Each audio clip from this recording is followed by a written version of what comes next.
You know, there's two words I can use to describe people like myself. People like ML, people like Kane, people like Macwell. Those two words are FIFA simps. The reason why I use the term FIFA simps is because guys like us continuously come back to the game that is FIFA, no matter how many times EA screws us over, no matter how many times our love and passion for the games just dwindles down. But you know what keeps us going? Our love for football. We love the sport that is kicking a ball into another person's net. It's just human. It's the way of life. So naturally, that love for football will extend over to another passion of ours, which is gaming. And well, that's where EA sits on a pot of gold that they've earned for the past decade when it comes to Ultimate Team and other miscellaneous microtransaction shit. But we're not here to talk about EA's microtransaction shady shit. We're here to talk about something else. It's a bit of a legend that goes around the community. We like to call it scripting. Now, I myself don't like to believe in this illogical bullshit that we like to call scripting, but after today's episode, well, I may need to change my religion. Quick word as well, let me know if you prefer this style of editing that I'm going with for today's episode, mainly because of the fact that I've been very busy this past week or so, getting accustomed to my new job and everything, and really I just needed to get a new episode of this series out as quick as possible, but it gives me more of a chance to go further into editing, whilst when it comes to live commentary, you will get my full-on reactions from it. I don't know, I'll leave it up to you guys to decide, but for now we're going to roll on with this kind of editing style, especially with today, because there is a story that is waiting to be told, and of course it would all surround the oil merchants that is Man City themselves. Look at them with their window smashed kits. They think like they own the world. Aguero and Bernardo with their beautiful luxurious beards and moustaches. They think there's some tough guy, eh? You think he's some tough guy? Well, they were. They actually took the lead against us. I mean, it's Man City, for crying out loud. Of course they're going to take the lead against us. I mean, it's what happened afterwards that gets my gears grinding, if you know what I mean. Example number 1. That, ladies and gentlemen, is known as scripting. But you know what? I wasn't going to give up there. And you know what? Deulofeu agreed with me. He has been a very reliable player for us this entire series and got us back into the game literal seconds afterwards. I'm not going to lie. He's probably been our best player. I mean, Poulsen has just been rapidly going down these past couple of episodes, like missing chances like that. Poulsen, what are you doing, man? You're a star man. If you're not playing well, then the team ain't gonna be playing well. But you know what? This was the start of a comeback. It's all about keeping the possession, waiting for the right opportunity, through ball it over to Palacios, and boom, we have ourselves back in this game.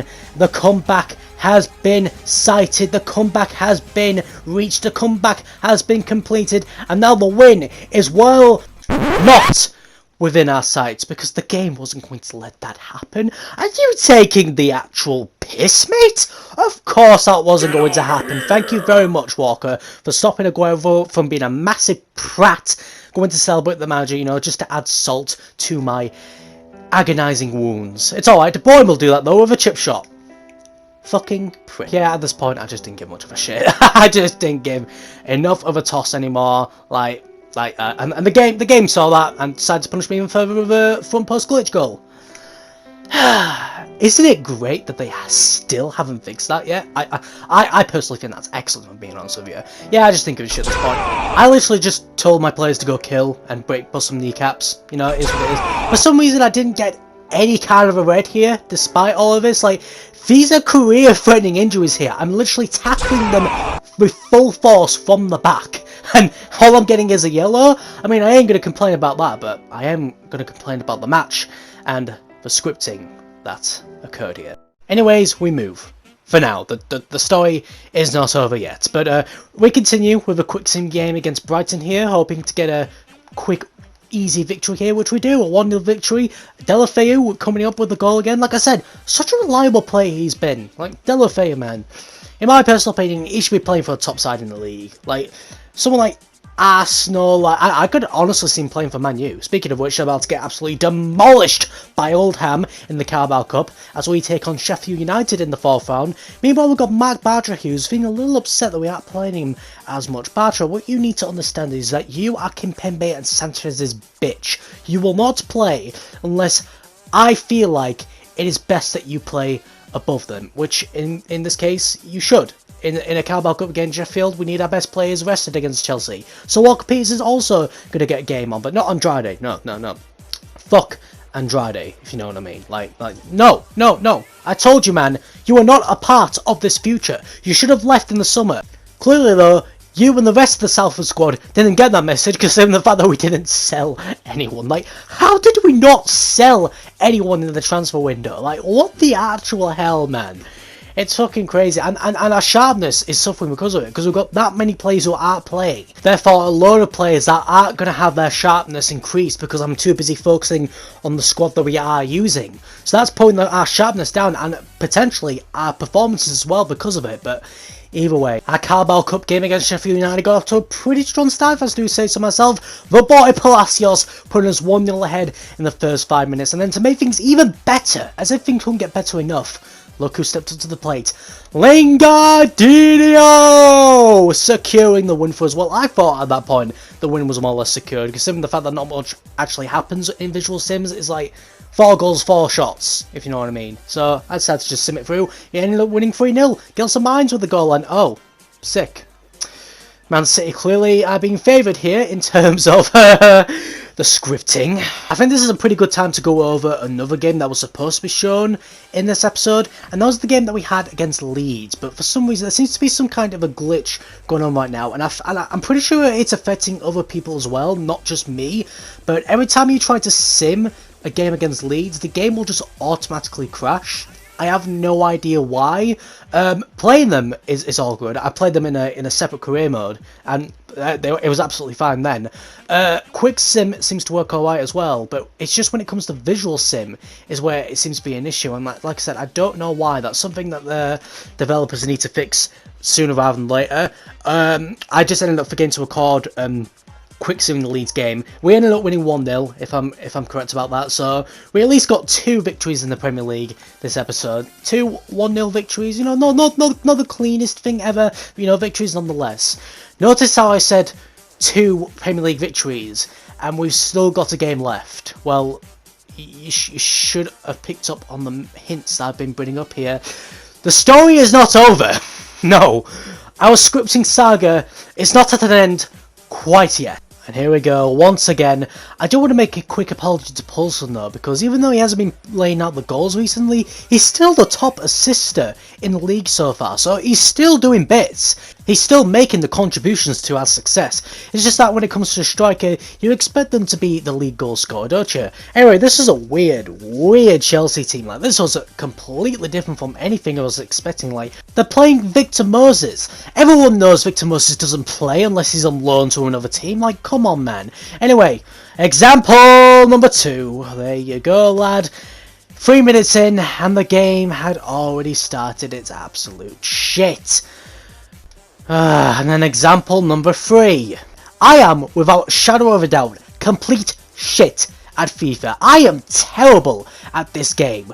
But come on, there needs to be a like that right there. That is possibly the worst goal that this game, or FIFA in general, has ever scored against me. That is just vile proof that I am not allowed to have nice things in this game. How does a chip shot get deflected straight into his path like that? And then, to make matters worse, it's alright guys, we're going on a comeback. No, you absolute mong! Who do you think you are? You don't make comebacks here in FIFA. Well, that's what the game thought. That's what they thought. But you know what? I'm not having any of that. The CPU got kind of cocky, and we were able to capitalise on that. Look at that banning shot there from Palacios. He took that so well, made a step, and then shot it into the other direction. Palacios is an absolute beast, mate. Seriously, if you're looking for a super young player to use and develop on your team, Palacios is one of the best ones. 21 years old, 77 rated. You could get a monster player out of this, but Either way, it was all about trying to make a comeback. Even though Chelsea were getting some scripted bullshit against us, they were still playing very well. So why did they need the 3 scripted goals in the first place? Well, if they're going to do that, I'm just going to do a tap-in. Simple as. I will be sweaty if you want to be scripty. You know what I mean? You know what I mean? Like, again, if the script goals came from teams that were really bad, then I wouldn't be as upset. But it feels like the game is taunting me, if you know what I mean, when they've got guys like Chelsea and Man City scoring these goals against me. This one was completely my fault, I will accept that. But the damage had already been done with the 3 goals that the game more or less just gifted to Chelsea. There was nothing I could do with those other 3 goals. Maybe I could have defended better to the lead up, but they were just placed so perfectly for the other team. Like, there was nothing I could do about it. And another side note, how is that not a red card? Why have I still not been given a red card in this episode yet? But either way, this absolute train wreck of an episode has finally come to a close. Like, scripting, man. Scripting. Like, I am bad at this game, I will admit that, but come on, dude. Anyway, Spurs are absolutely dominating at the top, which is absolutely crazy here. We're on the same points as Chelsea despite that loss. And Leeds and Everton, I feel so sorry for Leeds, but Everton, man, they've got one of the best sides in the league in my personal opinion. So as we go through the other English leagues, since we haven't been through those yet, I'm going to go ahead and end things off here. Let me know if you enjoy this kind of editing compared to what I usually do, you know, with my live commentary and everything. But recording my voice post kind of gives me more opportunities for editing and all that, but obviously it's completely up to you. I'll be honest, this way of editing is a bit more easier for me, considering I'm employed now and I've got to put much more time into my job and everything, so this would honestly be much easier for me, but it's all up to you. I'll still do live commentary if you guys really want it to be that way, because you guys are top priority when it comes to my content. But either way, let's end this scripting bullshit nonsense of an episode. I will catch you guys later. This is Mr. Monodrive signing out.